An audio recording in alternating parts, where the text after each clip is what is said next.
नमस्कार, मैं हूं आपके साथ इश्तियाक अहमद और आप देख रहे हैं आर्य न्यूज़। स्वागत है आपका राजस्थान के खास बुलेटिन में।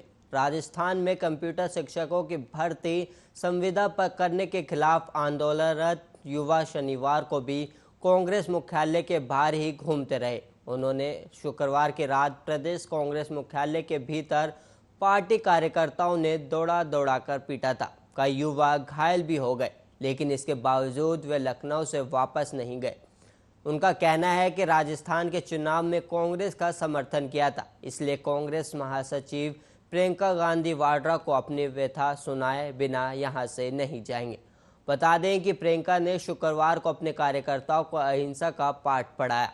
पंचायत चुनाव में सरकार पर हिंसा फैलाने का आरोप लगाते हुए उसकी आलोचना की, लेकिन पार्टी कार्यकर्ता कुछ ही घंटे में इस पाठ को भूल गए।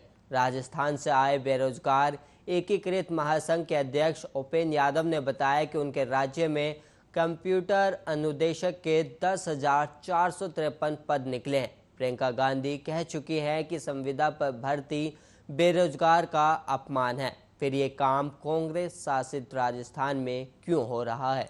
उपेंद्र का कहना है कि शुक्रवार को पहले कांग्रेस के वरिष्ठ नेता उन्हें प्रियंका से मिलवाने का आश्वासन देते रहे। रात में कुछ कार्यकर्ता आए, उन पर राजनीतिक दल के इशारे पर आने का आरोप लगाकर चले जाने को कहा। जब बेरोजगार युवा नहीं माने तो उन्हें बुरी तरह से पीटा गया है।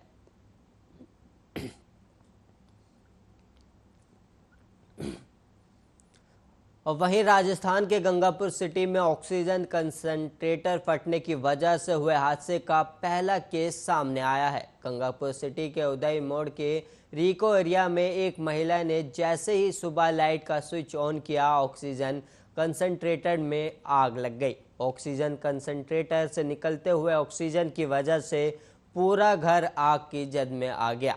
आग लगने की वजह से 40 वर्षीय संतोष मीना की मौत हो गई। वहीं 2.5 महीने से कोरोना संक्रमण से जूझ रहे सुल्तान सिंह को घायल अवस्था में जयपुर रेफर किया गया है। दोनों पति पत्नी हैं। दरअसल IAS अधिकारी हर सहाय मीना के भाई सुल्तान सिंह बीते 2.5 महीने से कोरोना संक्रमण से जूझ रहे हैं। उन्हें सांस लेने में दिक्कत हो रही थी। ऐसे में 24 घंटे ऑक्सीजन की ज़रूरत पड़ रही थी। ऑक्सीजन कंसंट्रेटर के सहारे उन्हें घर पर ही ऑक्सीजन पर रखा गया था। उनकी पत्नी संतोष मीना गर्ल्स कॉलेज में प्रिंसिपल है, जो हर दिन बीमार पति को एक्सरसाइज कराती थी। इस दौरान शनिवार सुबह जब उन्होंने लाइट का स्विच ऑन किया तो ऑक्सीजन कंसंट्रेटर में आग लग गई। गनीमत इतनी ही थी कि उनके 10 और 12 साल के 2 बेटे अपने ननिहाल में थे। आग की लपटों में दोनों दंपतियों को चिल्लाते देखकर पड़ोसियों ने उन्हें किसी तरह बचाने की कोशिश की और अस्पताल भेजा। अस्पताल में पत्नी की मौत हो गई। वहीं पति को गंभीर हालत में जयपुर रेफर किया गया है।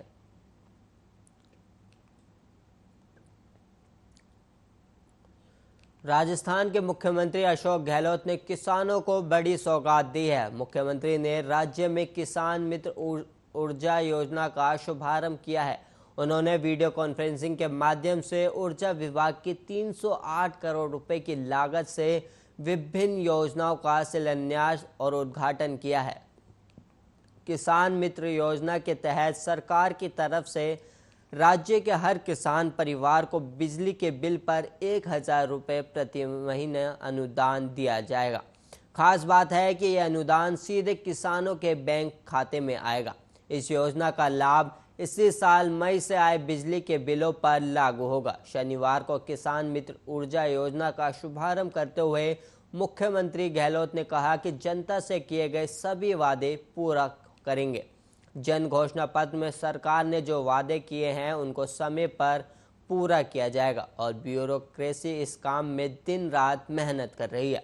और उन्होंने आगे कहा कि प्रदेश के किसानों को 6 घंटे बिजली दी जा रही है। आज से कुछ वर्ष पहले बिजली के लिए राज्य भर में आंदोलन होते थे, किसान सड़कों पर उतरते थे, लेकिन आज राजस्थान में पर्याप्त मात्रा में बिजली उत्पादन हो रहा है। और गहलोत ने कहा कि साल 2024 तक सोलर ऊर्जा के टारगेट को पूरा कर लेंगे। 20,000 मेगावाट बिजली उत्पादन करने का लक्ष्य सोलर ऊर्जा से रखा गया है। और वहीं सीएम ने कहा कि उनकी सरकार किसानों के साथ है। देश में जीडीपी गिर रही है, लेकिन कृषि के सेक्टर में जीडीपी ने ग्रोथ किया है। ये सब किसानों की मेहनत के बल पर हुआ है। हरित क्रांति से किसानों ने देश को आत्मनिर्भर बना दिया।